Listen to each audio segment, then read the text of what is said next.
Hey, how's it going, friends and family? My name is Amos. Welcome to another episode of the Compounder's Corner. Today, we're going to be taking a look at all of the different and various companies reporting their earnings this week. And I'll be sharing my commentary on which ones have my attention and which ones I'm passing on. And by the way, big news, the wifey got a promotion. So earlier today, we went to Golden Corral, which is basically an American style cuisine buffet, all you can eat. And we went in there around like 10:15 a.m. and we haven't been there in years. And we didn't know that there was a specific breakfast menu and then a lunch menu. So we went in around the time where they transitioned from breakfast to lunch. And I'm gonna tell you right now, dude, I'm like 7 plates in, food coma. But even though I'm feeling a little sleepy, the analysis will be on point.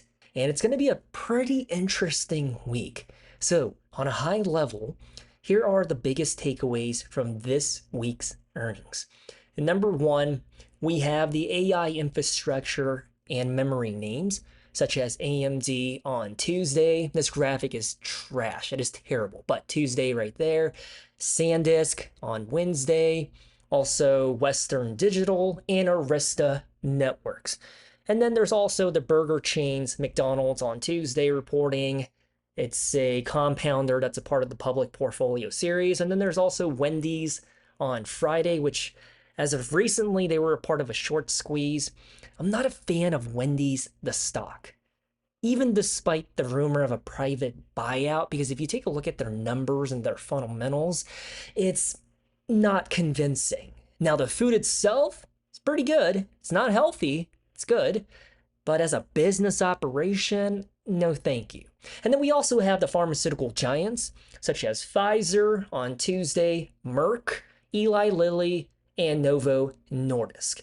And out of that group of four, to be honest with you, as a guy that used to work in pharma, the only one I feel very bearish about, and I'm sorry because I know a lot of you are invested in them, it's Pfizer. And that's because they have no blockbuster drugs ready to hit the market. I mean, there's a lot that's pending, a lot that are in stage 3, about to go to stage 4, but nothing that's really making investors excited. And I think, what is it, like 5 years ago, they had the COVID-19 vaccine shot, which was a pretty big growth catalyst, but from that point, I think they went too gung-ho on that one vaccine instead of being future focused on the fatties like Eli Lilly and Novo Nordisk and going for GLP weight loss drugs. And because Pfizer is late to the game, you know what I'm saying? And almost all of their current roster of blockbuster drugs, the patents are falling off in the next couple of years. And that's why Pfizer, they're not doing too hot, the stock. Whereas if you take a look at Eli Lilly, they've been smashing it. And then there's also the blue chip software operations, such as Uber, Palantir, Shopify, Booking, and Airbnb. And there's so much more. But before we hop into each day of the week on a deeper level, I want to give you guys a quick recap of what happened last week. First and foremost, let me just say that the stock market is really spooky and unpredictable right now because depending on the earnings, even a mega cap company can swing 20% in the green or into the red on a single trading day. We're operating in a landscape where even a company that's valued at $1 trillion will have violent swings as if they're a penny stock. And that's why if you're sitting on the sidelines with cash, to be honest with you, I can see your perspective. Like, it is very, very volatile out here. And it's never been like this before, right? Usually when mega caps go 20% into the red, everybody goes into the red. It's like a market-wide sell-off. But for one company to be singled out and to go up 20% or 20% into the red, it's crazy. I've never seen anything like this in the past 7 years since I've been investing. But anyways, last week was the week of the Mag 7, but also the Federal Reserve Bank saying, hey, we're going to hold the rates steady, which, to be honest, I think that was priced in because nobody really reacted violently. And that's because the prediction markets told us that it was going to hold steady, even though there was like a 20-25% chance of the rates going up, which is kind of crazy. But anyways, first of the Mag 7, let's talk about him. I'm not invested in him. I do not have skin in the game, and that's going to be Meta. After Meta reported their earnings, they basically got excommunicated to another planet of red because I thought it was okay. It was decent. It wasn't as hideous as the market would want you to believe because they did go into the red by, what was it, like almost 12, 15%? And that's because there was a bunch of one-time hits on their P&L. Just everything happening at once to make it worse than it looked in reality, like severance costs from laying off people, but also legal fees for their social media being too addictive. Stuff like that is not out of the ordinary for a company that's really big, like Meta. Layoffs happen all the time. There's litigation happening left and right. It's normal. But, like I always say, they committed the ultimate sin of saying, hey, we're going to do more capital expenditures than anticipated. And as a result, I think that's the bigger reason as to why the market gave some of you guys a buying opportunity. Because for Meta to go back down to $520 a share, right? Because I have their fair value at $725 a share. I know this is really expensive, and that's why if your brokerage allows fractional shares, I think that would make sense. But to buy a whole share, I hear you. Your grievances are valid. The reason why I might think of them as a buying opportunity because of the sell-off is because, in my opinion, nothing about their future success or trajectory has changed. I still see them being a compounder in the next 5 to 10 years. Obviously, right now it's a little rocky, there's some speed bumps, but it also gives investors the opportunity to dollar cost average and to accumulate more shares. Moving right along, another company that reported also on Wednesday, SoFi, Social Finance, a company that I've been trying to buy into for the past 5 years. I actually really like them. Their operations, their numbers. For the longest time, I did not buy into them because they were unprofitable, but I always told myself once they become profitable and their valuation is not bonkers, I'm getting in. But I just never had that chance. So how did things go for SoFi? Well, their top line, which is their gross sales, went up by 40% year over year. So think about your job, your business. If you're an entrepreneur, think about whatever it is that you're doing. Running a car wash, laundromat, real estate, whatever it is. Imagine your gross sales increasing 40% year over year. The magnitude and scale of the numbers that they're executing is just ridiculous. And remember, I have no skin in the game, okay? And their bottom line, the profits going into their pocket after accounting for their overhead costs, it went up by 50% year over year. So this business, they're businessing. And their management team even raised guidance. So the market reacted in a way that's expected for something that is crushing it. They sent SoFi into the red. I think intraday went as low as 10% in the red. Absolutely ridiculous. And then we also had Microsoft report their earnings last week.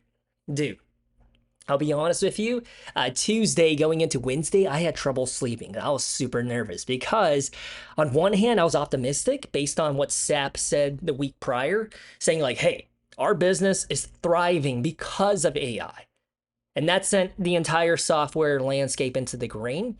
But then again, with Microsoft, no matter how beautiful I think they are, the markets have been disagreeing with me for the past few months. So I really didn't know what to expect.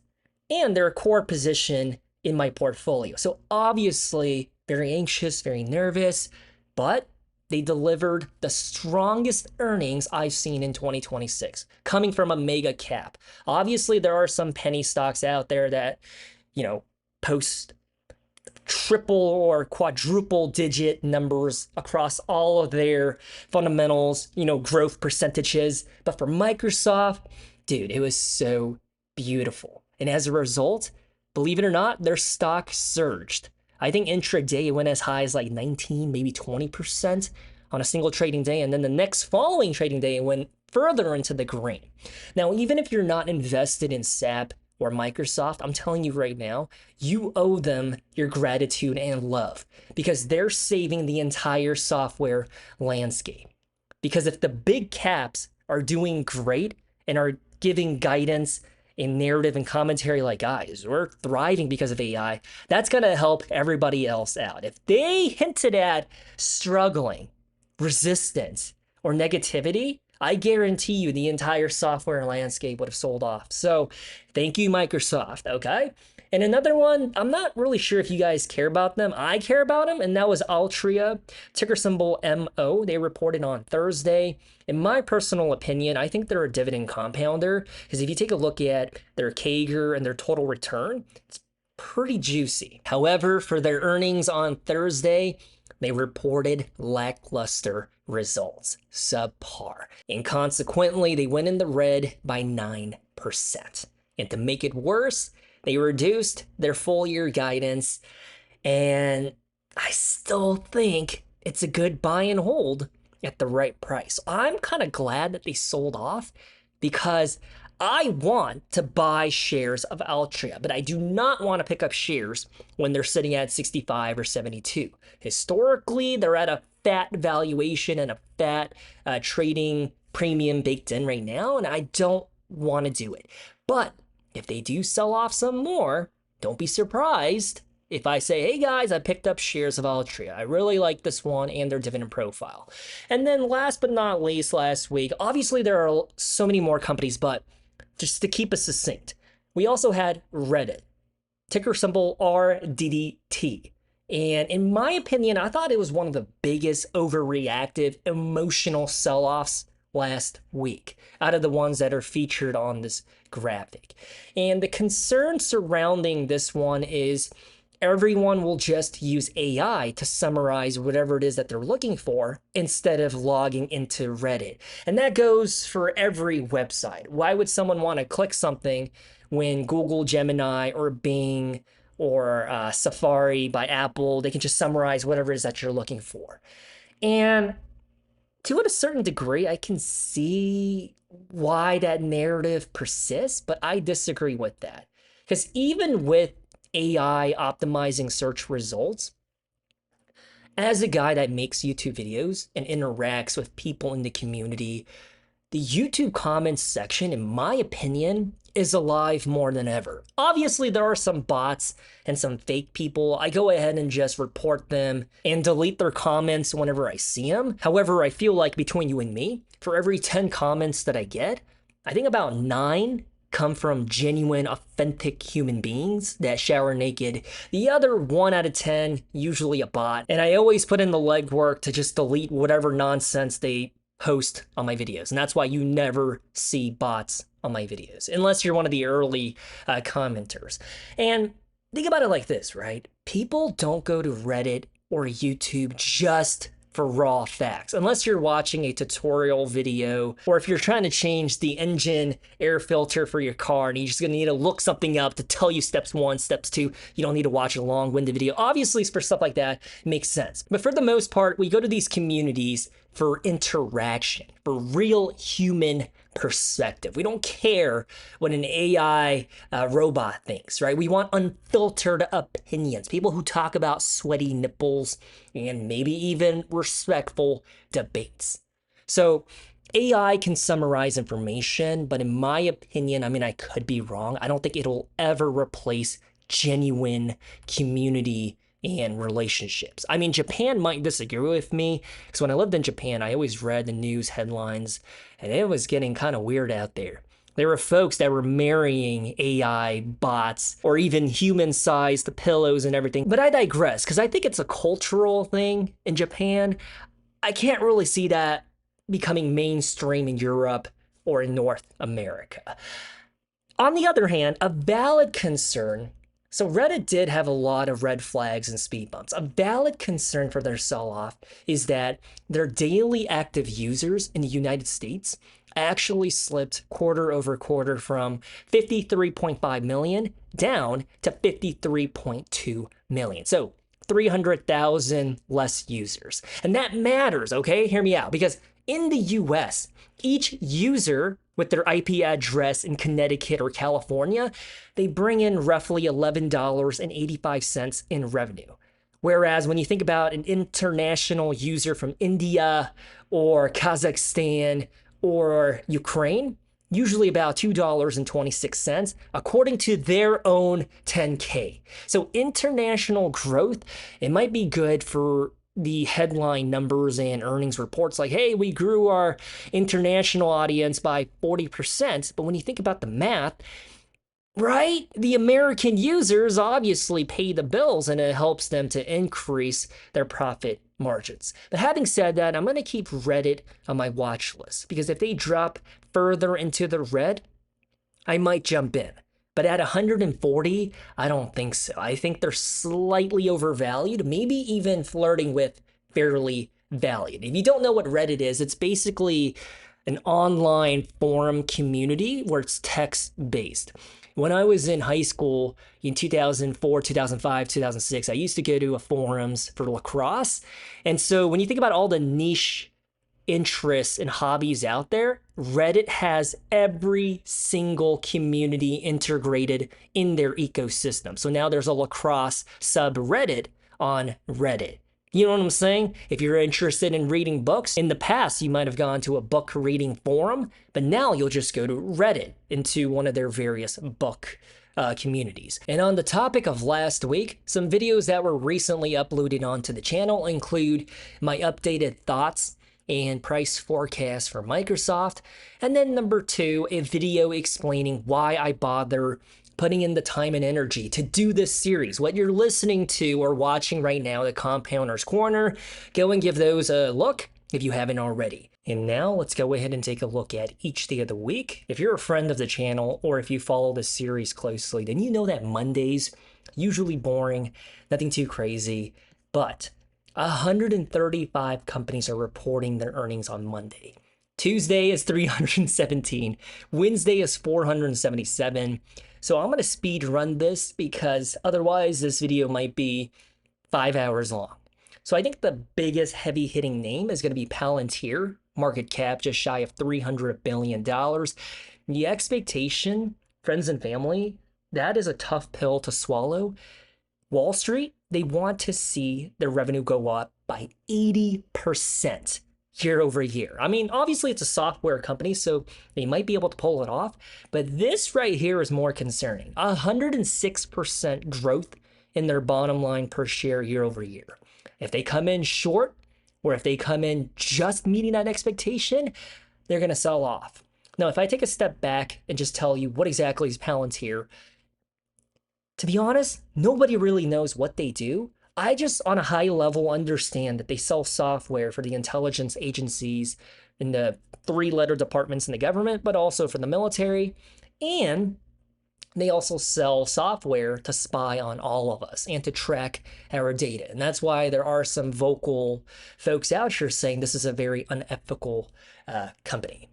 And if you take a look at their numbers, I think since the conception of them going live onto the stock market, they've just been cruising. They've just been crushing. Now, obviously, they were burning cash to stay alive up until 2023. And why am I saying that? If you take a look at the red bar graph, you can see that their bottom line in 2019 was negative $500 million. And then in 2020, it got worse at $1 billion. And then eventually they figured out their rhythm and how to optimize their operations. And in 2023, they became profitable.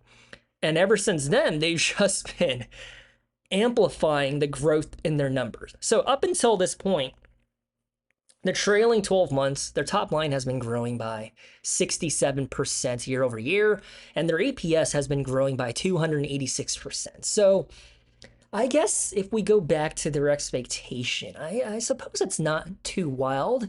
I think their bottom line they should be able to hit, but for their gross sales to be above that 80% mark, I think that's going to be a challenge.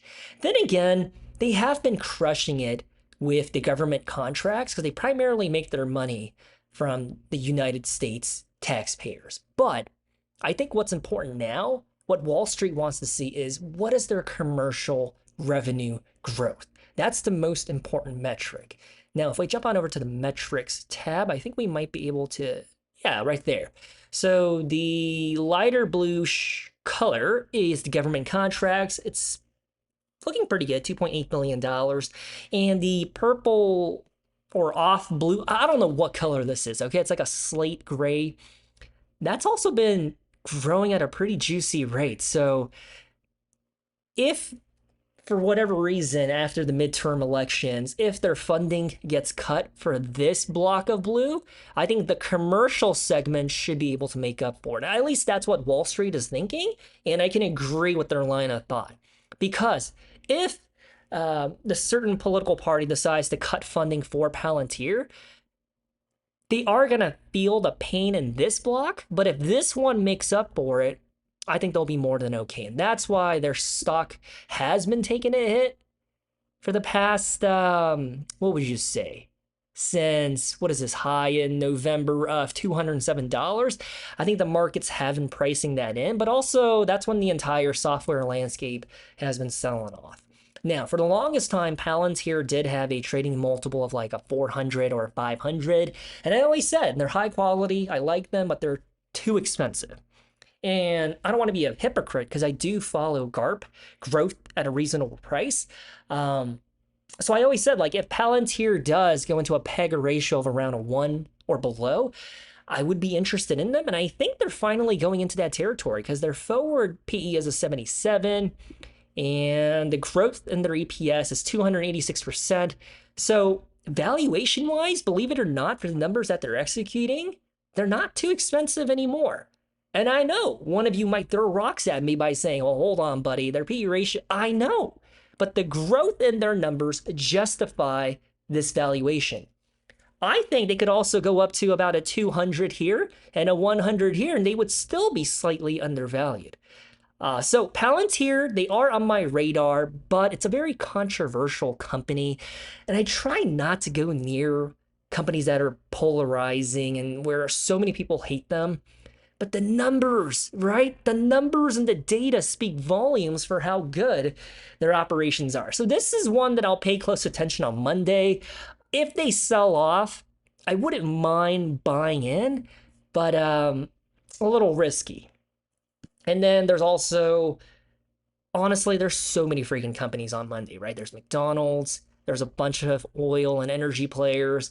Let's talk about TKO. This is a lesser known high quality compounder. Why do I say compounder? If you take a look at the past 5 years, 268% in the green share price appreciation alone. If you don't know who they are, it's the parent company of the UFC and WWE. So if you're a fan of mixed martial arts, this is your business operation. Personally, I like them, okay? But unlike Palantir's numbers, take a look at their gross sales growth. I mean, ever since 2024, it's been kind of pathetic. I don't want to be mean here, but in fiscal year 2025, it went down 3%. Trailing 12 months, it went up 2.6%. I mean, that's not that impressive, okay? So for them to have a trading multiple of a 67 based on the last 12 months of EPS, or the forward PE based on next year's EPS of 48, I think they're trading for a fat premium. Now, I can only wish to be a shareholder, but if the PE is this fat and their gross sales are not at least double digits, I'll look elsewhere. However, they are becoming more profitable as an enterprise, so I do got to give them their flowers. What am I meaning by that? What's the shares outstanding? So they have 197 million shares outstanding, $2.69 of profits, which is pretty good. And that's a growth of 129% year over year. So it's good on that end, but I would also say it's inconsistent. Taking a look at 2023, negative 43 cents of profits per share when the year prior was $4.61. So that's something that I do not like to see when the profitability is up and down, up and down. So as a litmus test, what I'm doing now is I'm going to take a look at their free cash flow per share, because the EPS can be manipulated with one-time tax hits. And so we're seeing a slightly better picture here. Since 2023, it's been going up. I don't like that decrease right there, but I'm assuming if we look into it, they probably had to do a one-time capital expenditure to build out their arenas, stadiums, or whatever it is. But past 3 years, I think it's looking good. Just quickly look at their books. I don't want to go into too much debt because there's so many companies we need to talk about. Cash situation, 780 million. But when it's all said and done, if you take all the cash on the books and you pay off all the debt, they still have $4.1 billion of debt. I think TKO is okay. They have momentum. They have CAGR, but the fundamentals and financials, I'll be on the sidelines rooting for you if you're investing in them. Let's go back to Monday to see what else we can talk about. By the way, how's your day going? I am literally sitting here fat with a pudgy belly right now. I ate a rack of ribs. I had some nasty overcooked steak like 2 times.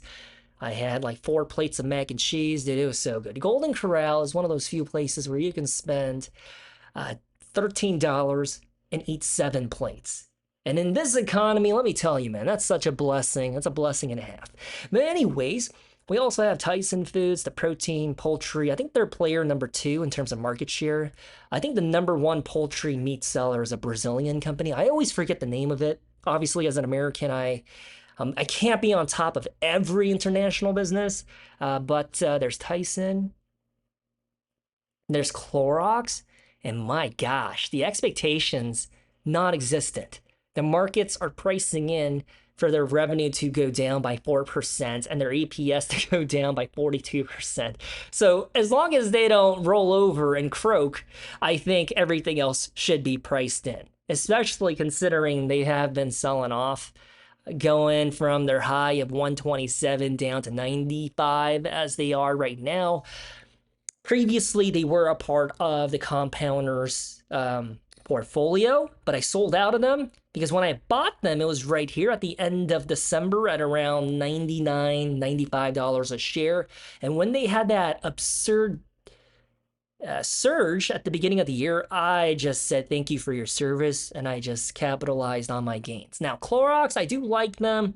I would like to buy back into them, but they do have some headwinds with companies destocking and their inventory levels being high, but also now that it's 2026 and we're not in a pandemic anymore, sanitation and being clean is just not on the menu anymore. I don't think businesses care about keeping everything super squeaky and shiny anymore.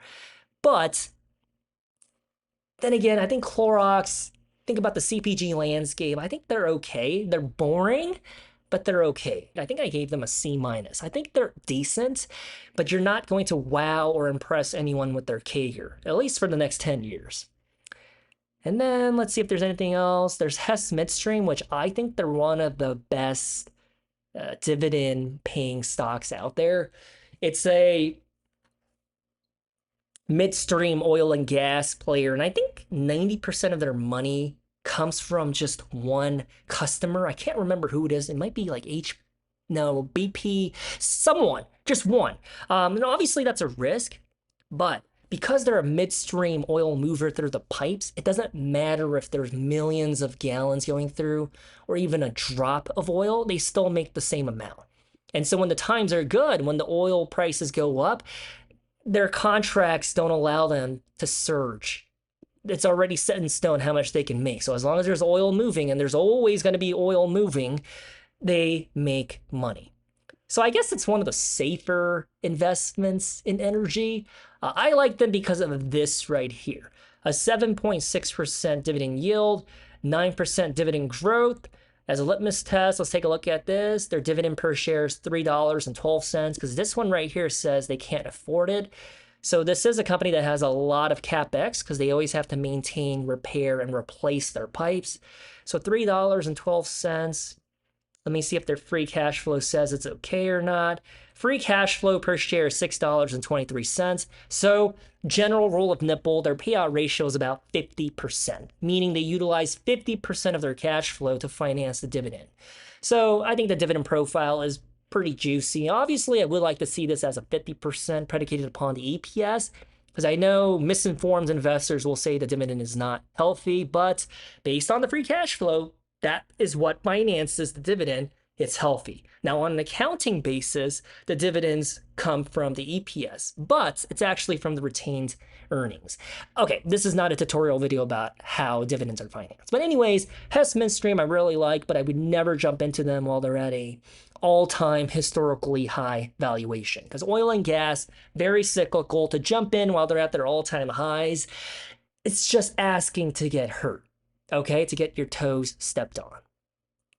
Other than that, I think there's too many more companies to talk about for us to go down to the small or mid cap. So we're going to jump on over to Tuesday. And I think there's a lot of heavy hitters here in the top 10, which is pretty exciting, right? There's AMD. There's also Caterpillar. They're crushing it right now with all the construction of data centers. There's Merck. There's Toyota.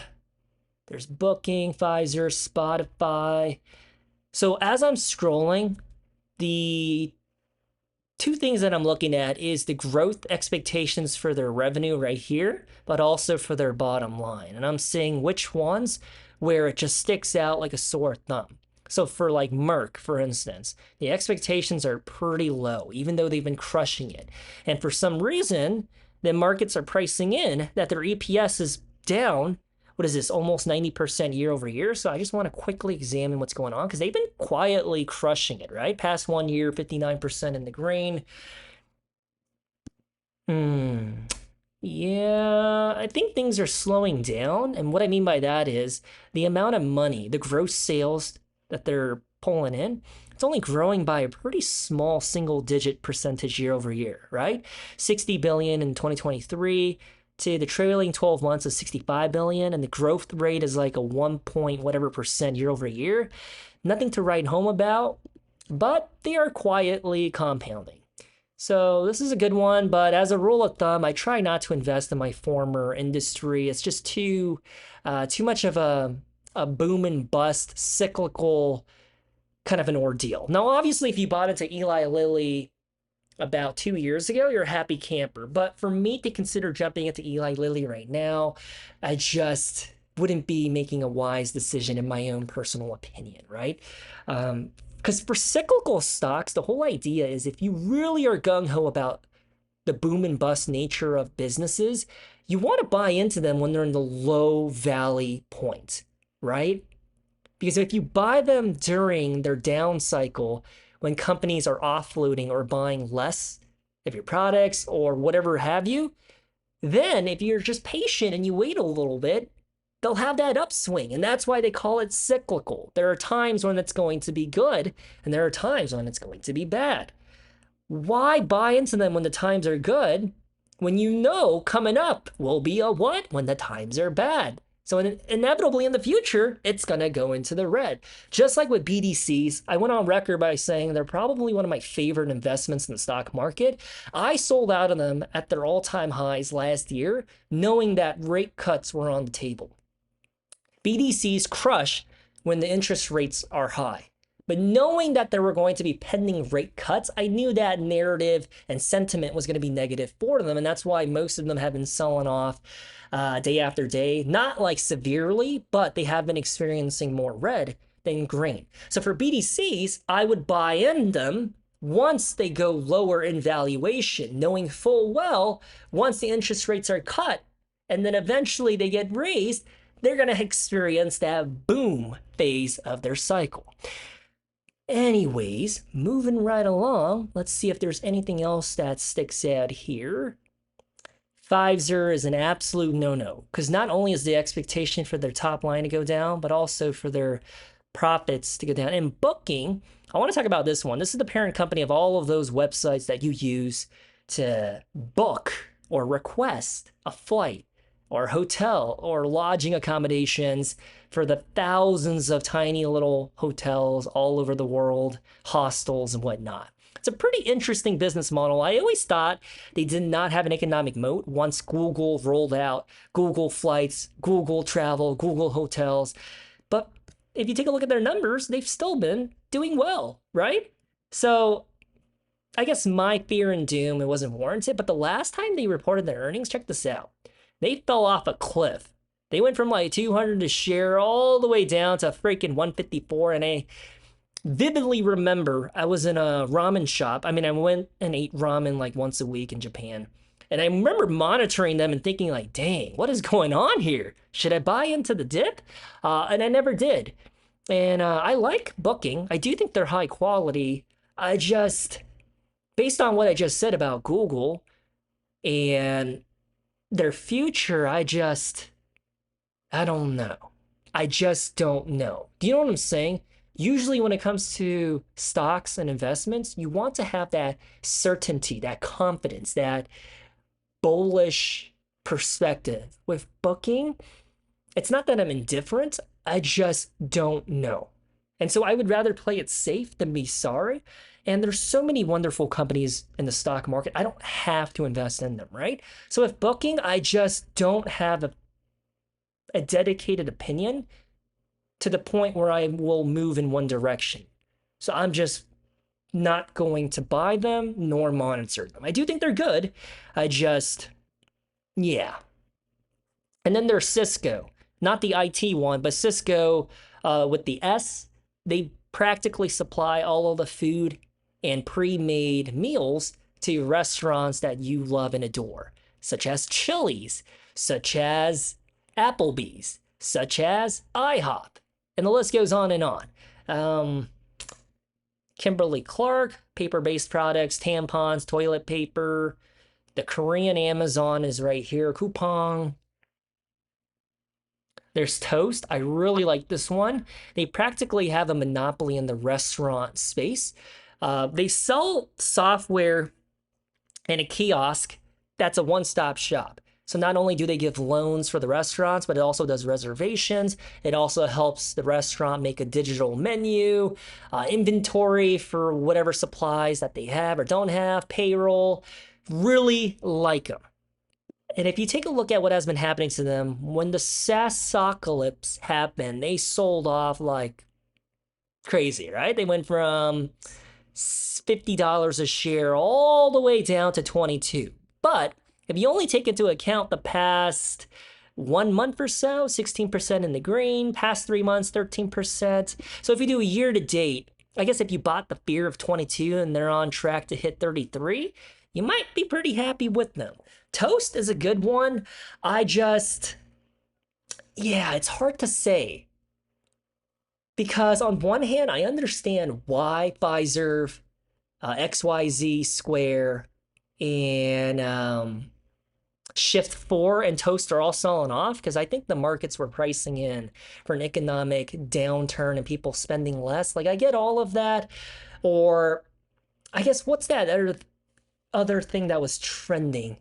I think it was something out of South America, a different way for currency and payment processing, where they were saying we won't need kiosks anymore, where you can just take a picture of a QR code and directly transfer funds from your bank account to the restaurant. And all this other stuff was happening. So the whole industry went on a sell-off. But if you take a look at the numbers, I mean, they're still thriving, right? 23% growth in their top line in the past 12 months. EPS growth is 182%. And so when I think about the fear surrounding Toast or the kiosk payment processing space, I think it was overblown. So if you take a look at Shift4, even they experienced the same exact nonsense as Toast, going from $100 all the way down to $34 as of June. But if you bought the dip, you'd be up 9%, right? So they're going back up.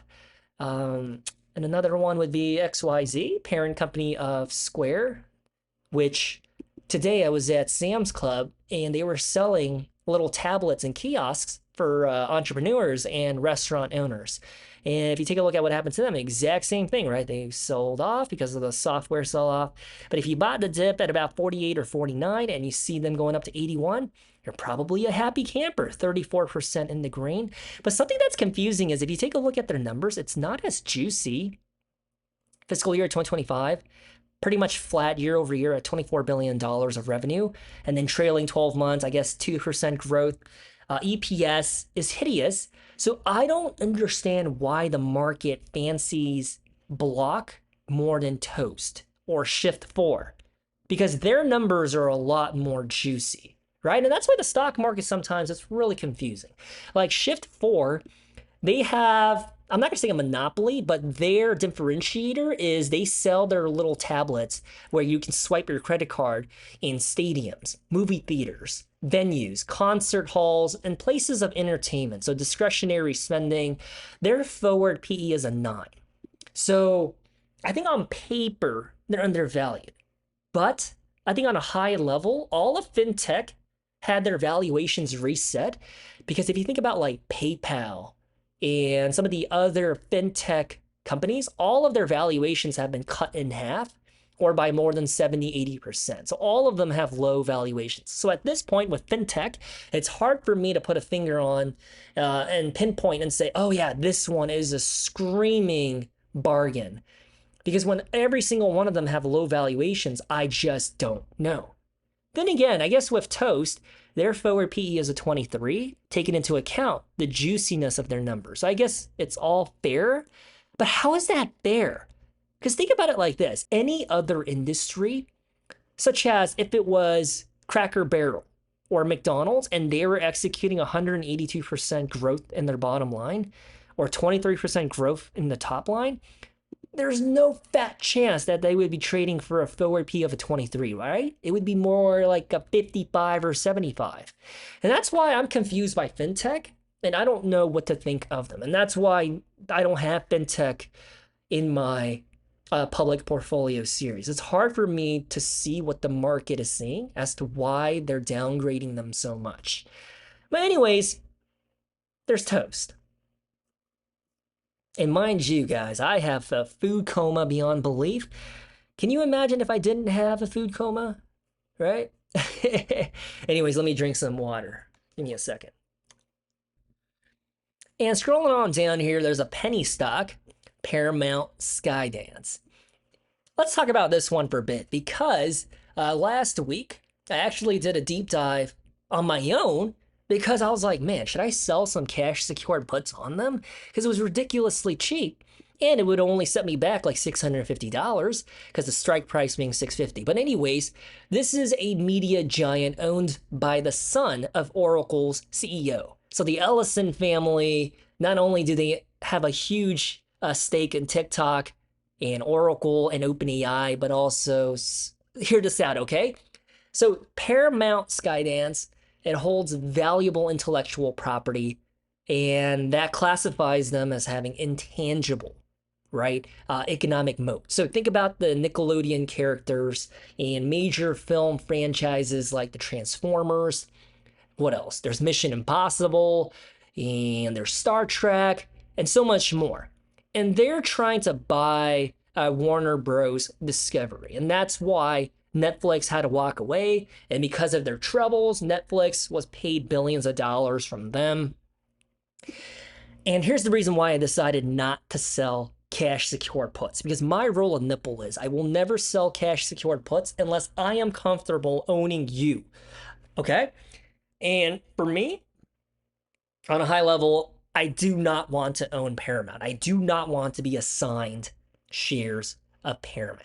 So if you're eyeballing Paramount, I would pause and consider the facts. The facts were enough to make me run away. Number one, Paramount's facing antitrust lawsuits from all around the country. They do not want them to merge with Warner Bros. And it makes sense, right? Because if a media giant becomes too big, they get so much pricing power that it can hurt the industry. And number two, as I just alluded to, they paid $2.8 billion to Netflix because the Warner Bros. Deal didn't work out. And now these guys are the front runners to buy out Warner Bros. And then number three, this is the big one. This is the one that made me say, I'm out of here. But then obviously there's going to be a number four, and we'll be taking a look at the numbers here in a little bit. The Paramount Warner Bros. Discovery merger has been paused until June of 2027. So for another 11 months, it's not really going to go through. Or the resolution of the antitrust case. Because remember, they're being sued left and right all over the US. And the scary part is, if the deal hasn't closed, them buying out Warner Bros. By September the 30th, so like in practically a matter of weeks, Paramount begins accruing a ticking fee worth $7 million per day. So that's their penalty until the deal goes through. So if you add it up, if you do the math, it's $650 million per quarter of a penalty until the deal closes. So that it starts in September 30th, that penalty. I don't know about you guys, but dude, isn't that enough fear and red flags for you to reconsider? I mean, taking a look at this, you might be like, man, this is a juicy drop off. That's a juicy valuation. But pump the brakes and take a look at this, right? They are not best in class in media. Okay, I would say that's Netflix as of right now. And despite the controversy surrounding the company, I think Disney is a number 2. And then I know their landline legacy business is kind of ugly, but their portfolio of intellectual property, the intangible assets, Comcast, I would say, is number 3. But Paramount, Skydance, dude, they're not even in the top 5. So if you take a look at their numbers, what do you see? Ever since 2022, their gross sales have been declining. And they've been burning cash. They've been unprofitable since 2023. So for the past 3 years, they're burning cash to stay alive. But it gets worse. So if you jump on over and take a look at their books, like if you worked in business, if you worked in construction operations, or if you're an entrepreneur, you know the books matter, okay? They have $1.9 billion of cash, and you might be like, oh, that's amazing.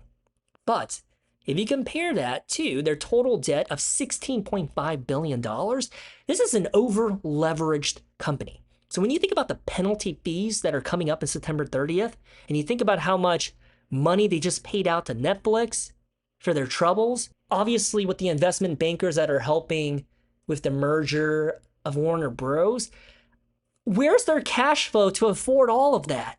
This is a company where they're super and they're in trouble. They're walking through swamp water and there's crocodiles right now. This is not looking good. Maybe their free cash flow situation is good. No, 2018 was $5 of free cash flow per share. Now we're talking 34 cents. There's nothing about this that screams that it's a bargain or undervalued. Quite contrary, actually. Everything about it is like hideous. Then again, I want to pump the brakes myself because the way that I'm acting, behaving, and speaking, it reminds me of Intel. I said the exact same stuff about Intel 2.5 years ago, and yet they were probably one of the best performing stocks in the past 365 days. Then again, they had a government bailout with the CHIPS Act and us wanting to build out our own foundry in our semiconductor chips. But obviously right now, not a good time to take a look at what's been happening because the semiconductor space, the infrastructure has been selling off since the beginning of July. But nonetheless, if you zoom out, bird's eye view, 365 days, 300% in the green. So I don't know, but I think my intuition tells me that Paramount is a value trap. Meaning you're thinking you're getting a good value because on paper they look cheap, but I feel like this is one where you'll lose more money than gain, in my opinion. Obviously, I could be wrong. If you're invested in them, please put me on, right? I did about 48 hours of research for me to conclude that I did not want to do anything. I don't want to be associated with them. If I had to buy a media stock right now, it would be Netflix. I think they're the clear winners in this whole debacle and situation with the Warner Bros. Discovery. And yeah, a couple of days ago, I uploaded a video talking about Netflix, and I guess I'll repeat myself. I'm sorry. They reported their earnings, and I guess they went in the red by a significant amount. They reached a very low of $65, and if you bought the dip, I mean, you'd be okay, right? If you bought the dip at 65 and now they're 71, you'd be in the green. That's what I'm saying. That's why I like to do the Compounder's Corner and tune into the earnings, because sometimes the market overreacts to the detriment of the stock itself, but it's a gift to patient investors like you and me who wait for the market to overcorrect. Like when you have the ability to buy a high quality compounder on a discount, dude, I think of it as a gift. Like if you know the sell off is too severe, for me, it's always been well, not always. Sometimes it burns me really badly. But in the past like 2 years, my track record has been better.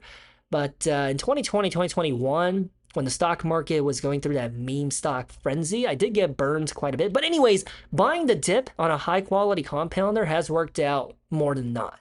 Obviously, if you buy the dip into a low quality butthole, it kind of sucks because you really don't know what you're going to get. It's a gamble.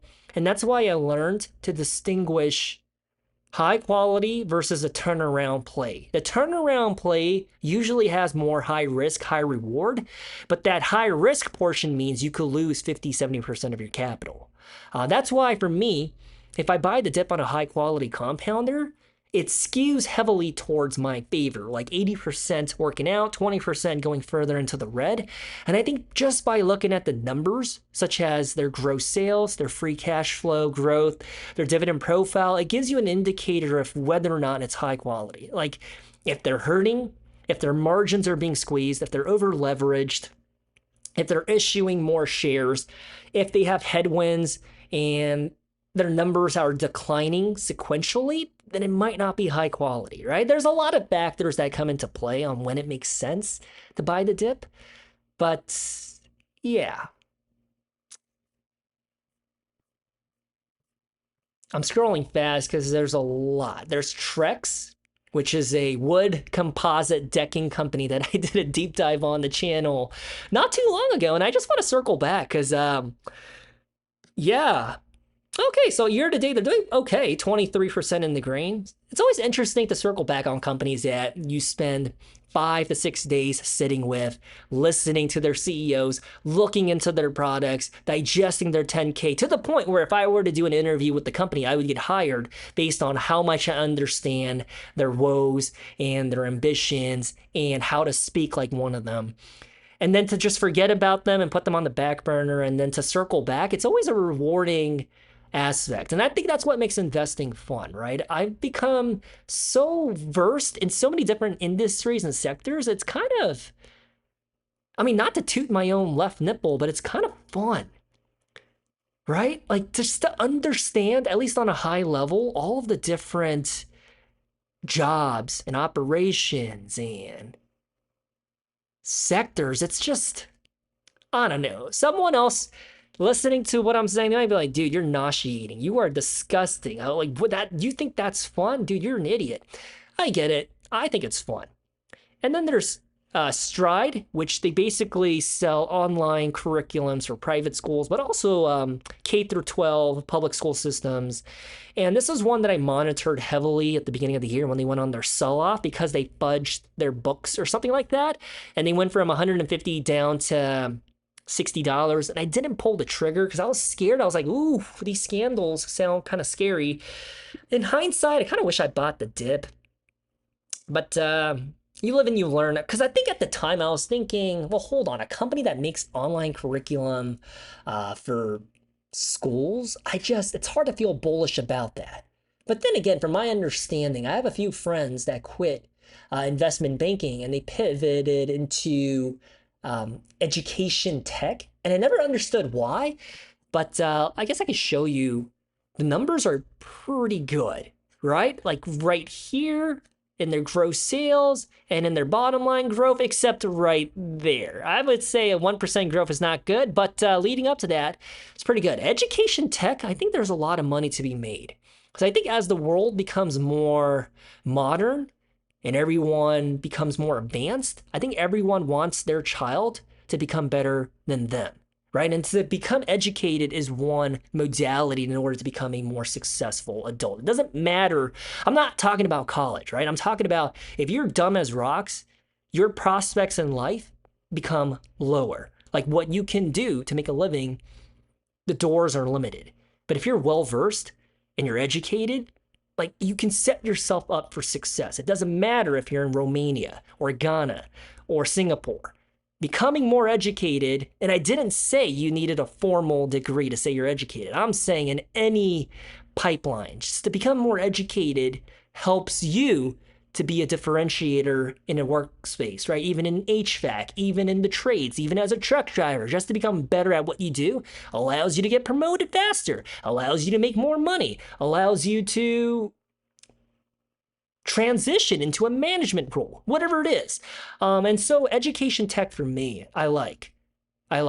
But I feel like if you're invested into Google or Microsoft, you should have your bases covered because that's the foundation, the picks and shovels for education. Because you can't type an essay unless you have Microsoft Word.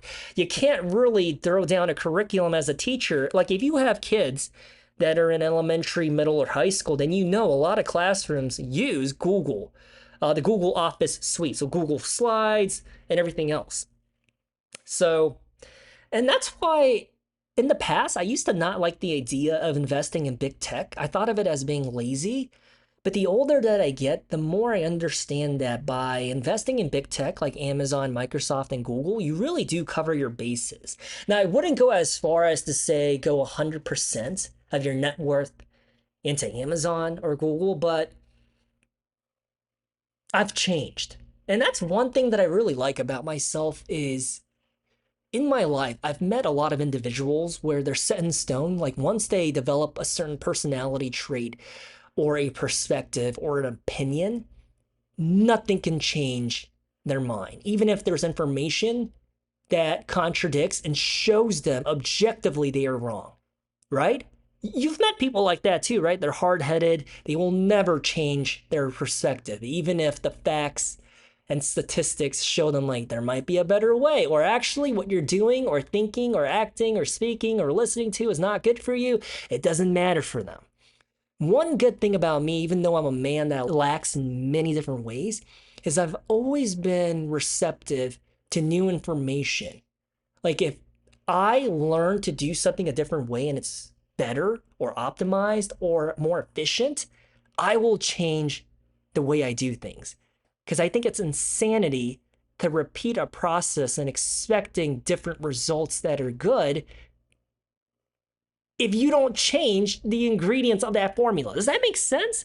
You got to do a little something different in order to expect to get something different. You can't keep putting eggs at 500 Fahrenheit and expecting it to be a perfect sunny side up. No, it's going to be burnt every single time. You got to change a part of that process. And so that's one thing I do like about myself is and this is so cheesy, but I listened to this interview with Bruce Lee from like 50 years ago, and he talked about being like water. And I didn't really understand it at the time, but the more I put it on loop and I listen to it again and again, I think I understand. Being like water is someone that's open-minded, someone that wins by being soft, not by being hard, masculine, that macho alpha, toxic energy, but water by being soft, malleable, and flexible. If you think about something that's sturdy with a strong foundation like a rock or a stone in a river, water over time will degrade and tear them down, right? So eventually water wins. So being open-minded for me, I think, is a true blessing because I think I don't know. I think it would feel very suffocating to live your life as an ignorant individual, someone that just chooses to be wrong. Like if the facts say otherwise and you still double down, honestly, like that's got to be a miserable way to live your life. And I don't know. I guess even when I was in a management role, I always carried myself in a way that showed through my actions that I'm not the smartest guy in the room, that everybody that I meet is smarter than me in one aspect or one area, and I'm always willing to learn. But then I've also have been under the leadership of people that thought the complete opposite, where they were the best, where they thought they knew everything, where they could never be wrong, where if you corrected them in a meeting or for a project, I guess on Mondays or Wednesdays, if you have a touch point of like a progress of how things are going, like any feedback that's negative, they can never take it well. I always looked at that and I was like, man, your life must be hard. Because if you always have to have it your way and always be correct, I just feel like that's a really difficult way to live your life. I think it's okay to admit you don't know. I think it's okay to say you're wrong, and I think it's okay to apologize. But then again, who am I to say any of this, right? I'm just a piece of crap stay-at-home dad that knows nothing. So don't just ignore everything that I said. So let's jump on over to Wednesday. Let me get some water as I do that real quick. So Wednesday, just like Tuesday, there's a lot of companies. I think I have to start speed running because there's 477 here and there's 511 for Thursday.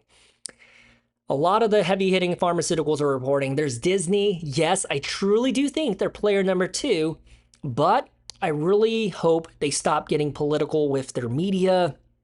I think they are shooting themselves in the foot when they do that. Their numbers are pretty good, but it is hard for me to say that they're undervalued because I think the sentiment surrounding this company is really negative right now. However, if I had to, I'm going to have to circle back on Disney. I did not do my due diligence prior to this podcast, but I think there's a lot to like about Disney. The thing that I can call out at the top of my head that I do not like is during the pandemic, they did cut their dividend. Because you can see, right? 3 years, there was no dividends. From 2019 to 2023, I do not like when a company cuts their dividend. Oh, you can see it right there visually depicted. Because when you cut the dividend, that really rubs me the wrong way. And I understand why they cut their dividend, because the parks had to be closed in Orlando and in Los Angeles. Wait, in California, where's Disneyland? I forget. I went to seminary in SoCal, and I remember taking my wife there on a date. I just can't remember where it is, but I know it's in SoCal. And I get why they cut their dividend, because there was a lot of uncertainty. But then it shows you, right? If there's any setbacks, any headwinds, if you have to cut your dividend, that speaks volumes to how your business is not resilient. Because there's thousands of companies who did not cut their dividend during the pandemic. And as a matter of fact, they raised their dividend. And so I think all else being equal, I would rather invest into a company that's more resilient to setbacks. I think Disney is living proof that if people cannot go to the movie theaters, cannot go to your parks, cannot go to your cruise ships or your hotels, you're going to suffer. So then again, maybe I'm catastrophic thinking. Will we ever see another pandemic in this lifetime? I mean, we could, right? I mean, I never ever thought that in 2020, freaking 2020, that we would experience a pandemic. Like, that's something you would see in the textbooks for the medieval times, like the Black Plague or bubonic plague, or, you know what I'm saying, something that happened 500 years ago. But to happen in 2020, sometimes I look back at the pandemic and I'm like, what the hemoglobin was all of that, man? And at the time, I was working for one of the big pharma companies with the development of the vaccine and the rollout on the strategy team. I wasn't the guy doing all of the chemistry, but the guy thinking about the marketing campaigns, the demographics, and everything else. And I remember people were saying that my company was inserting microchips into people. And I remember thinking, like, man, what a crazy timeline that was. And on the other side of that spectrum, people were saying that the pharma employees like me, we were heroes. And then people were saying we're evil. So it's funny looking back, but the pandemic as a whole, I just can't believe that was 6 years ago. Anyways, there's also Shopify. There's Uber. Can we talk about Uber for a quick second? Now, this is a company where past 1 year, negative 20%. I like this one. That is controversial. I think there's a lot of people that do not like them. I actually interviewed for Uber back in 2019. So I did a lot of legwork and researching about this company. But obviously my information might be a little outdated, but every 3 months I do circle back and I brush up on what they're doing. They're always buying out new delivery networks in different geographic regions. So they are staying relevant. I like them. But check this out, okay? Their trading multiple right now is a 17. Their forward PE is an 18, so no matter how you shake it, pull it, slap it, pinch it, they're undervalued in my opinion, because if you take a look at the numbers that they're executing, 18% growth in their top line pretty much for the past 3 years since fiscal year 2024. This one, I'm assuming there was a one-time tax hit, which is why their EPS decreased by that amount. They were burning cash up until 2022, but ever since then, they've been profitable. So as a litmus test, because this is hideous, we're going to go ahead and jump on over to the cash flow to see what's the actual free cash flow going into their pockets. And as you can see, the situation is a lot better. Like, the opposite trend is exactly what you don't want to see. This is exactly what you want to see in a growth company. Going from negative free cash flow, burning cash to stay alive, and then to be generating free cash flow, cash that's going into your pockets. So in the past 12 months, $4.65, pretty good. Take a look at the books, $6 billion, total debt, $12 billion. So net cash, the debt, they would still have $2.4 billion of debt on the books. Let's see. Wait, hold on. Cash and cash equivalents is $6 billion. Total debt is $12 billion. So how the heck is net cash to debt? It should be $6 billion, right? Am I tripping here? But anyways, there's another way we can see if the debt is manageable or not, and that's the debt to EBITDA ratio. And that's why being versed in fundamentals is such a good thing, because you can't just look at one thing and dismiss a company or decide to buy them. There's so many different things you need to look at or rabbit holes you need to jump into to figure out if it's actually good. And specifically in this case, I'm trying to assess their loans and leverage situation. So the debt to EBITDA is a 1.6. The golden ratio is a 3 or below, meaning if all else were to remain the same, using their core operating profits, if it's a 3, it would take them 3 years to pay off their debt. And that's good. A 1.6 means it would take Uber a year and a half to pay off all their loans, and that's really good. And if you do it by their free cash flow, it would take them a year and 3 months. So their debt is not bad at all. I'm going to go on record by saying I think they're undervalued, especially when you compare them to DoorDash, which is a company that only does food delivery, and Uber does that, right? Uber Eats.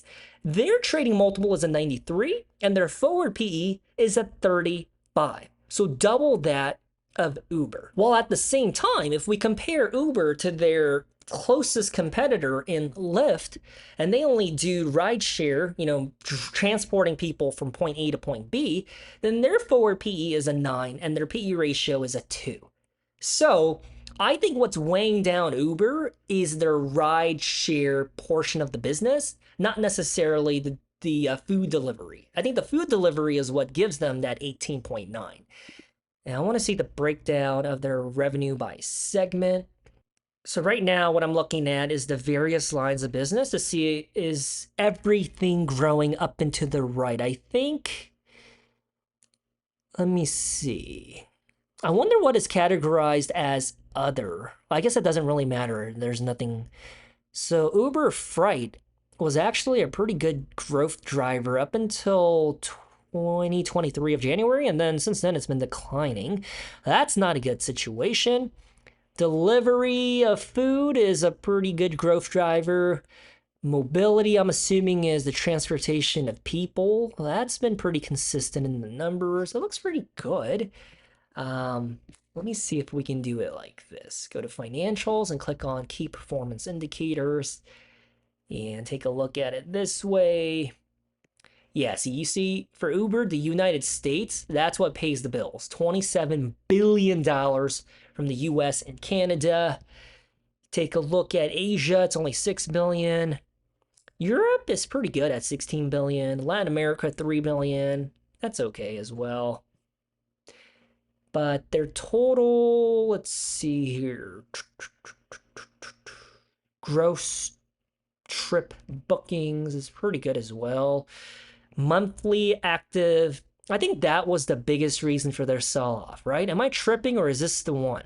The monthly active users, it dropped from 202 million to 199 million. And I think that's what made their stock price sell off considerably since December.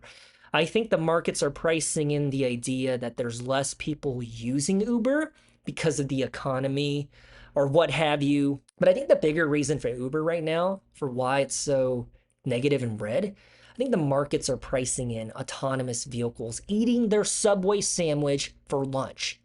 And mind you, they got tuna. So their breath is going to smell for the rest of the day, and he's the guy that sits right next to you. But jokes aside, when you think about autonomous vehicles like Waymo, ZooX, Tesla, and all the other Chinese EVs that are going to have that technology rolling out in the States, I still think that's another 7 to 8 years down the road when it becomes mainstream, when it's GTM to every available major city. But for the time being, like 2027, 2028, I think the markets, including amateur investors, I think all of you guys are underestimating the durability of Uber's core business.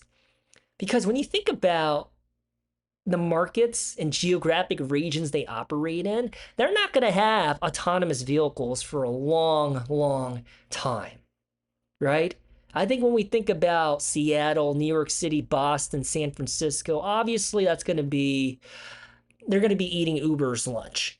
But I think the tier 2, tier 3 cities, I think they're going to be okay for the time being. I'm not delusional. I think 10 years down the road, I can't say with confidence. And as such, I don't know if Uber is a buy and hold because their very business model is contingent upon people using their Honda Accord that they bought from CarMax to move stuff around, right? Manually having a driver put the wear and tear and the miles on their car and treating them as a 1099 employee. But once Google integrates Waymo into Google Maps and people can just book a ride that easily and it's that accessible, it might be a wrap for Uber. Unless they pull something out of the hat and they pivot their business model or introduce something. I remember not too long ago, they announced a partnership with Booking, where not only do you, I guess, take care of the logistics of getting to your hotel, but you could also book a hotel through Uber or something like that. That I would feel bullish on. If they become a company that's more a one-stop shop, because Booking right now, they take care of the flight or the hotel, or I guess both. But with Uber, if you integrate everything, it would be that one traveling ecosystem. So like if you're traveling to Madrid, which by the way, I heard the Spanish people, they do not want tourists. So if you go to Barcelona or Madrid, they'll protest right in front of you as you're trying to enjoy your bland European meal. That's just what I've been seeing on social media. But anyways, if you book your trip to Madrid, you could do a one-stop shop with Uber. So if it becomes a platform where you can do all of your travel accommodations on, I think that would be sweet, including like an Airbnb. But yeah, I feel like it's overblown to be punishing them this hard for something that's going to happen 5 to 10 years down the road. Then again, the markets do like to price it in. So I don't know. But Uber, if they do sell off, I would have to calculate what is a good entry price point. But if they sell off beyond belief, but then their business is still executing, this is one that I might jump in on Wednesday. Now, obviously, if they sell off because something catastrophic happens, like they give commentary like, dude, Waymo is eating our lunch, they're pooping in our bed, and they're peeing with the toilet seat down, so there's dribble of urine all over the seat, I'm not going to buy in, obviously. But if the numbers are executing and they sell off, I might have to do it. But then again, I'm going to say it one more time. I do not think Uber is a buy and hold because the future is just way too uncertain with transportation. But as a swing trade, I might do it. I might do it. So I guess the Patreon community will find out about that if it goes down. But as we do that and go back over here, there's Mercado Libre, which I'm still very bullish on. It's the South American Amazon, and I like them. Oh, what do you know? DoorDash is reporting on Wednesday as well. That's pretty crazy. And wow, there's Royalty Income, my most favorite REIT. They're in the business of renting out commercial buildings to operations such as like Home Depot, Tractor Supply, Walgreens, CVS, things like that. It's a pretty steady compounder. It's nothing sexy, but here, let me just pull them up and show you what I'm looking at, right? Dividend profile, first and foremost, a 5% yield. You do not look at the payout ratio for a REIT, because by law, they have to pay out 90% of their earnings, which is their profits, as dividends to get a special tax treatment. So for a REIT, you actually evaluate the AFFO, the adjusted funds from operations. But regardless, Let me show you this, okay? If I do stocks and I show you their CAGR, Realty Income is actually really strong.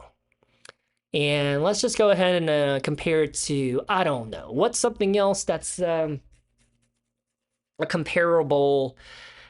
Let me think. I'm spacing here because I've been talking for a while and the food coma is kicking in. Let me think. Okay, I guess Wendy's, okay? Because that could be possibly one of their tenants, okay? So if you take a look at the 10-year shakeout for them, let's see. Let's do 10 years. Let's do maximum timeline for Realty Income. So when their timelines align, it's 1994. So Wendy's, the entirety, stock market history, 235%. Realty Income is 5,600%. So historically, obviously right now in high interest rate environments, it's not favorable for real estate. Real estate does really well when the interest rates are low, when the mortgage rates and loans are more digestible. Let's think about it. As a business operation, if you have to pay back your loans and the interest rate is like 6 or 7%, it's hard, right? But when the interest rates are low and your mortgage and your interest rates on your obligations are like 3 or 4%, business thrives. So for the past like 3 years, real estate has been struggling, but historically, the most bullish industry, like outperformers in the market, has been the REITs. In recent years, it has been tech. Historically, it's the REITs. But 5,600% for Realty Income Corporation. There's a lot to like about them. Their CAGR is a 13.6%. So that's a dividend compounder with cheese. And they are a core position in my income portfolio, which, guys, you have to forgive me, right? Monday to Friday, I take care of the baby and a lot on my plate. So on the weekends, I try to make the videos. And I've been trying to launch the income portfolio series, and I just never got around to it. I apologize. But anyways, there's so many other companies, and there's one that I want to hyper focus on by talking about. Here, let me see if I can pull them up. It's Bloomin' Brands. Bloom right there. Ticker symbol BLMN. They're in the business of restaurants. Let me close that out. Click done. Okay. They operate Outback Steakhouse, which is kind of like Longhorn or Texas Roadhouse. They do Carrabba's Italian Grill, which is kind of like Olive Garden. They also do Bonefish and Fleming's Prime Steakhouse. This is a prime example of why in the world would you ever go for an average business in the restaurant space that's a D, potentially an F, when you can invest in the better version, which is Darden Restaurants. So Bloomin' Brands, taking a look at them, past 5 years, negative 65%. Take a look at their financials, inconsistent, up and down. I would even say on a downward trend since 2014, and their gross sales, not good, okay? Now, on the other hand, if you take a look at ticker symbol DRI, Darden Restaurants, parent company of Olive Garden, Longhorn Steakhouse, Cheddar's, Chuy's, Yard House, Ruth's, a bunch of other restaurants, and take a look at their 5 year, it's 40% in the green. Take a look at their numbers, pretty much up and to the right. So Darden for me would be a B, potentially a C plus in the restaurant space. And that's why I say, why go for a below average or an ugly business when in the exact same operating landscape, there's a better alternative. There's a cousin who's taller, stronger, healthier, cuter. Even their farts smell like perfume. Why not go for a Darden rather than a Bloomin'? I don't have skin in the game before you say I'm biased. I'm just calling it out as I see it. Why go for one with subpar financials and fundamentals when you can go for the one that has operations that they're executing on? Because usually, not always, but usually their stock price goes up as you keep pulling off good numbers. Bloomin' Brands, that's another one that I looked into, I think 2 weeks ago, because I was trying to look at stocks that were under $9 to sell cash secured puts, and that's exactly why I looked into Paramount as well. I concluded no for Bloomin' and no for Paramount, but instead, I'll give you a freebie, okay? I actually went with SoFi with a strike price that was in the single digits. I'd rather go because at the end of the day, I truly want to own SoFi, whereas with Paramount, I don't. Whereas with Blooming, I don't. So if I get assigned SoFi, happy camper. And then, okay, let's jump on over to the next. Oh my gosh, guys, it's Thursday. I'm gonna have to speed run it. This is getting way too long, right? There's a lot of oil and gas right there in the top 5. There's Cloudflare, which is cybersecurity. This is a really good one. Datadog, I do not understand what they do. I still don't understand what Snowflake does as well. Anybody that works with data on the cloud to optimize it, I just don't know what it is they truly do. But from my understanding, Datadog is apparently good. Okay. There's Monster Beverage. Maybe we could talk about this one for a little bit because there's another one I want to talk about here in a bit. But anyways, Monster Beverage, past 1 year, 57% in the green. They're in the business of selling energy drinks. It's that simple. Sugary, caffeinated drinks for the construction workers, for landscaping folks. Anybody that is blue collar, they usually drink Monster or one of the energy cans to pump caffeine in their veins. Because when you have to wake up at 5 a.m. in the morning and break your back by noon, I understand it. I'm not justifying it or supporting the decision, but I understand. Okay. Yeah, the numbers are looking pretty good. I mean, Monster, from my understanding, is one of the best performing stocks of all time. 1992 was their IPO, 460,000% ROI. So it pays to invest into a compounder. I think Monster is really good. Now, in the same vein, there's a company that operates in the same space as them, known as Celsius. And guys, I really apologize. There's so many companies on Thursday that deserve attention, but I just want to talk about the ones that I highlighted because this video is going to be 4 hours long. So Celsius, they're also in the business of selling energy drinks, except they come from a different angle of selling healthy options.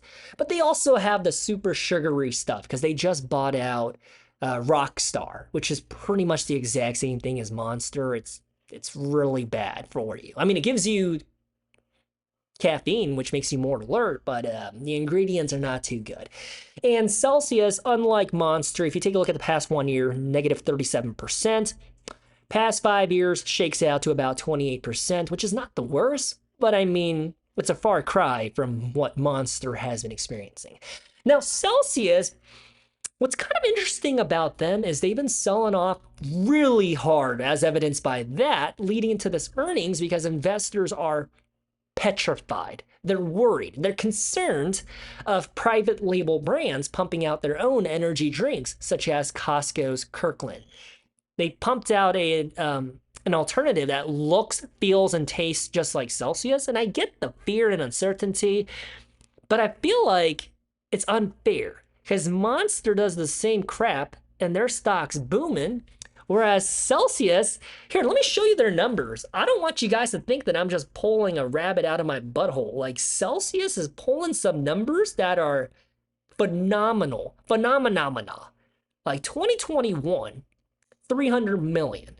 And in the trailing 12 months, 2.9 billion. So when you think about the growth in their numbers, that is absolutely absurd. Then again, predicated upon the acquisitions, I'm going to go on a limb and assume that all of that is probably inorganic growth from the Rockstar. And they do have another one. I think it's new or something like that. Maybe it'll say it right here. Celsius. Oh, yeah, that one. Alani Nu. So Alani Nu and Rockstar. It can't just be Celsius that's causing the growth in these numbers. So maybe the markets are reading between the lines and saying like, buddy, the only reason why your numbers are increasing is because you're just buying out the competition and you're just baking in their numbers. So maybe, is there a way for me to hash it out by product? I wonder if, I guess not. I guess they have the different modalities, such as like how much money they make from Costco versus their partnership with Pepsi versus Amazon, but they don't have the, I guess, makeup of like Celsius versus Rockstar. So I don't know. This one, on paper, it says they're undervalued, but my intuition says this is one that I would have to look at further to figure out why the market hates them. Sometimes the market is irrational, delusional, and is stupid.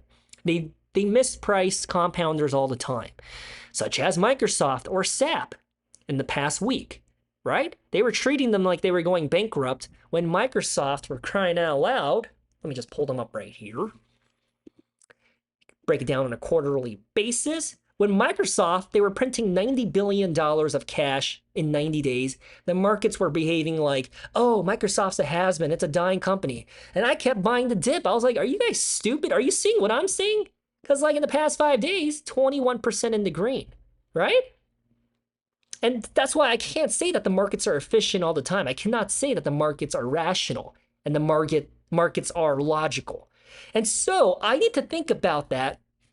And I want to circle back on Celsius. I personally want to look at them because from what I'm seeing on a high level, me likey. But I have to figure out, well, why doesn't the market agree with me? Like with Microsoft, it was easy to be a contrarian investor, put my money where my mouth is because I spent so much time researching them. But with Celsius, my understanding is very high level. So if you're invested in Celsius, please put me on. Meaning, please make me informed of what's going on. They can't just be selling off for no reason. There's gotta be something's going on, such as the supply chain, the tariffs, the aluminum cans. Maybe something's getting more expensive in the supply chain because of the freaking conflict in the Middle East. Dude, I'm getting so irritated by that. By the day, I'm saying like, why is it going on? Why can't we just kiss and make up and cut it out already? Like the price of gas is going up the kazoo, right? Is anyone else getting frustrated by it? Can we just stop? Anyways, Celsius on my radar, and I'm so sorry, guys. I skipped like 100 companies, and I apologize, okay? But the next one I want to talk about is MP Materials, ticker symbol MP. They're in the business of rare earth minerals, otherwise known as REE, because it's elements, I suppose, on a chemistry table, and they do magnet production. Now, if you think about it, what they do, most of the world's rare earth elements, it's used for EVs, drones, missiles, and data centers. Very important stuff. And as of right now, most of the world's rare earth elements, it's sourced from China. They pretty much have a monopoly. Not really, but I think 95% of the world's rare earth elements come from China. And the US, they're trying to do it in-house instead because apparently we have a crap ton of it in Oklahoma, in Nevada, in New Mexico. And so it's like, why not just use our own? Because otherwise you have to pay the tariff tax because of the stupid tariff wars that are going on. So it's a very important business operation, and they have a lot of backing and funding from the government, okay? They were featured in my potential Intel stocks video, MP Materials. And they're actually up and running. It's a company that's making money because there are some other rare earth miners that are pre-revenue. They don't make money. However, I think last week or whatever, it was hinted at and it was rumored that the demand is just too much for MP Materials to meet. Like the US needs so much more and MP just can't produce or mine enough for the United States hunger. And so the word on the street is the US might strike a trade deal to import more Chinese rare earth elements in the short term. And that's why their stock has been selling off. Because prior to that rumor breaking out, they were roughly $72 a share. So I think in the short term, that kind of sucks, but that changes nothing about the long term. I think this is easily a compounder in the next 5 to 10 years because I think we're just scratching the surface on how important rare earth elements are. Like, I've never really been a fan of mining companies and everything, but when you think about the industries and the final products and the instruments, like even if you're invested in ASML or Lam Research or Applied Materials or TSM or any one of these semiconductor equipment or manufacturing companies, they all use rare earth elements inside of every single rack, server rack, chip. It is that important. And so I think this is a really interesting value proposition and one that I'm going to be paying close attention to on Thursday. And then I'm going to go ahead and skip over to Friday. I know I skipped 400 companies. I am sorry, but this video is getting really long, guys. I'm getting kind of lightheaded. Friday, there's everyone's favorite conglomerate, Berkshire Hathaway. I personally only look at this one, Berk B, because who in the world has enough money to buy Class A shares $700,000, right? There's actually people that have their entire life savings in like 1 or 2 shares of Berkshire Hathaway. They just invest in that and call it a day, and they just allow it to compound. And I think it makes sense given their track record. But for all case and purposes, I guess just look at the Class B shares. I like their portfolio. It's full of the most random crap like Dairy Queen, Brooks Running Shoes, railroads, car insurance, and even utility companies. So by buying into Berkshire Hathaway, I think it's a nice alternative to buying SPY, especially if you don't like dividends.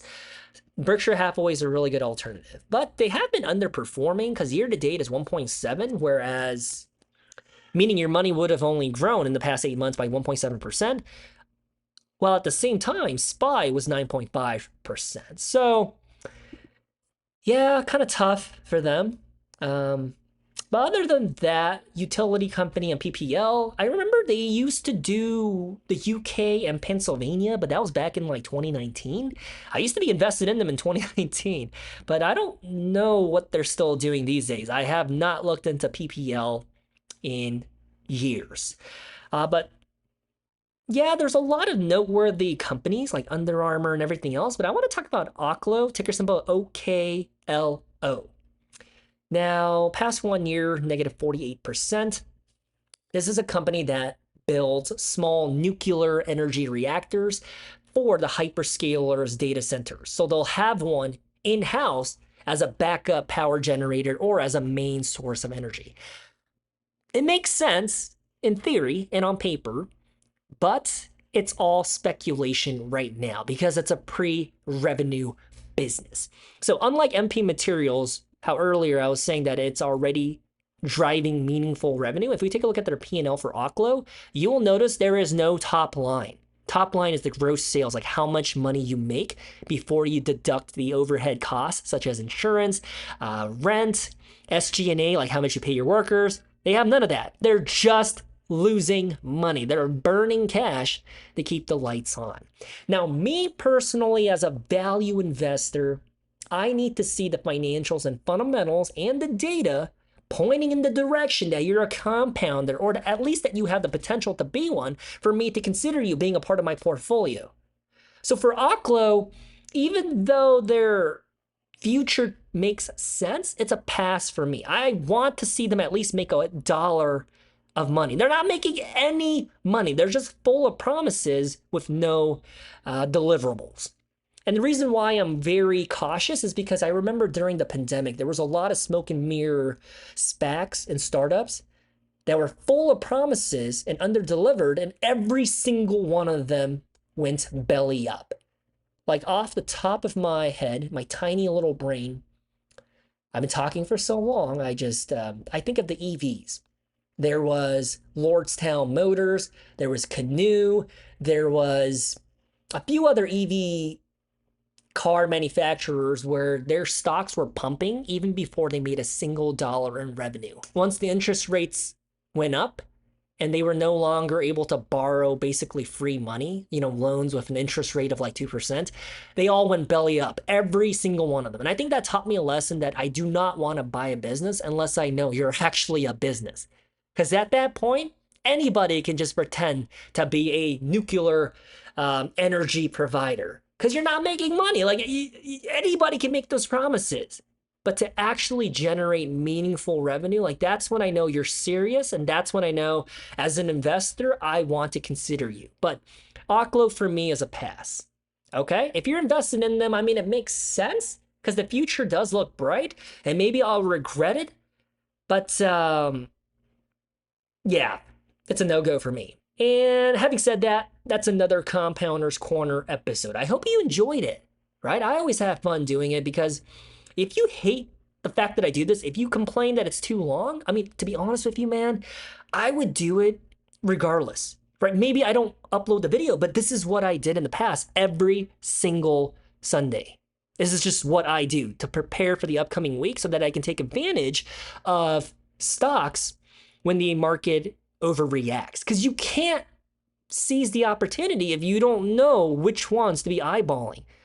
And so by doing this, I do my homework and then I figure out a good price to jump in, such as Uber. Like I need to circle back on that and figure out what's a good entry point.